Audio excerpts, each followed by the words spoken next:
মায়াবিনী ৰাতিৰ বুকুত দেখা দিলা তোমাৰ ছবি ধৰা দিলা গোপনে আহি হিয়াৰ মাজত তুমি যে মোৰ শুকান বনত নিয়ৰৰে চেঁচা সোপান নামি অহা ৰ'দৰে নৈ মোৰ দেহৰ প্ৰতি পুৱা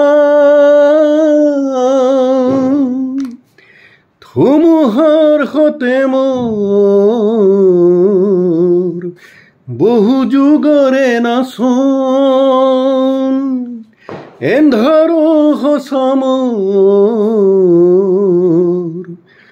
বহু দিনৰে আপোন নিজানৰ গানবোৰ শেষ হ'ব ভাবো তোমাৰ বুকুত মায়াবিনী ৰাতিৰ বুকুত দেখা পালো তোমাৰ ছবি ধৰা দিলা গোপনে আহি হিয়াৰ কোণত তুমি যে মোৰ শুকান বনত নিয়ৰৰে চেঁচা সোপান নামি অহা ৰ'দৰে নৈ মোৰ দেহৰ প্ৰতি পুৱা মিত্ৰসকল, আজি দীপাৱলী মোৰ ঘৰত কিভাৱে পালন কৰা হৈছে একবাৰ চাওক। জুবিনদাৰ স্মৃতিত সকলো ম্ৰিয়মান হৈ থকাৰ কাৰণে বম ফুটাবলৈ যদিও আমি স্বতঃস্ফূৰ্ত আৱেগেৰে ভাবিছিলোঁ বম নুফুটাওঁ বুলি, কিন্তু দুৰ্ভাগ্য এতিয়াও অসংখ্য হাই প্ৰফাইল ব্যক্তি বম ফুটাইছে, চৰম দুৰ্ভাগ্য। ইয়াতে মোৰ পুত্ৰ আৰু পৰিবাৰে জয় জুবিনদা বুলি সুন্দৰ কৰি চাউল আৰু আটাৰ সহযোগত লিখিছে। ইফালে লিখিছে হেপী দীপাৱলী, ইফালে স্বস্তিক অতি সুন্দৰ, ইফালে অতি সুন্দৰভাৱে লক্ষীৰ পদচিহ্ন দুইফালে, আৰু ইফালে আছে আমাৰ পৰম প্ৰাতস্মৰণীয় অসমৰ হাৰ্টথ্ৰব জুবিনদা। চাকি বন্তি জ্বলাইছে, পৰিৱেশটো চাওক, সুন্দৰ পৰিৱেশ। আৰু ঘৰৰ বাহিৰতো এটা সুন্দৰ পৰিৱেশ হৈছে।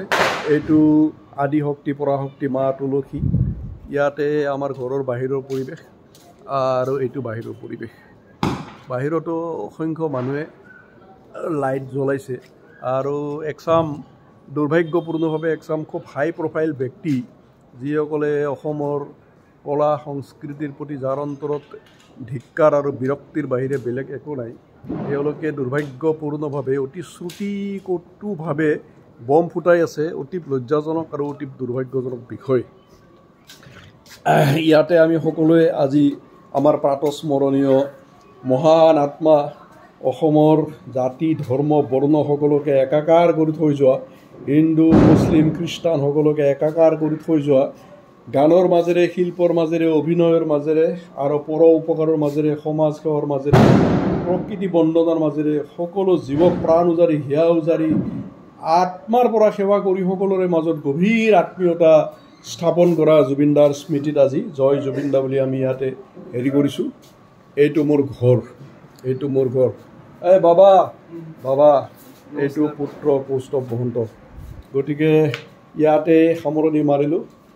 আশা কৰোঁ আপোনালোকে নিশ্চয় এই পৰিৱেশ পৰিস্থিতি যিটো ইয়াতে কৰিছে মোৰ পুত্ৰ আৰু পৰিবাৰে দেখি নিশ্চয় সুখী হৈছে। ধন্যবাদ, ধন্যবাদ।